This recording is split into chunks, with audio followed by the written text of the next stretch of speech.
শুল্কমুক্ত সুবিধায় গত সরকারের সংসদ সদস্যদের মধ্যে সবচেয়ে দামি গাড়িটি কিনেছিলেন দ্বাদশ সংসদে হবিগঞ্জ ৪ আসন থেকে নির্বাচিত ব্যারিস্টার সাইদুল হক সুমন। জানা গেছে, শুল্কমুক্ত সুবিধায় ৫১ জন সংসদ সদস্য গাড়ি আমদানির উদ্যোগ নিয়েছিলেন। তাদের মধ্যে ১০ জনের গাড়ি বাংলাদেশে এসেছে। সরকার পতনের আগে ৬ জন গাড়ি খালাস করেও নিয়েছিলেন।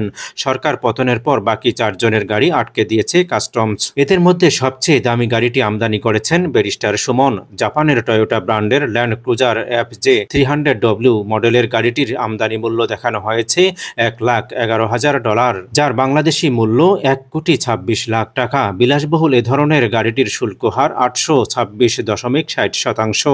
শুল্কসহ বাংলাদেশে এই গাড়ির দাম পড়ার কথা ১২ কোটি টাকার মতো।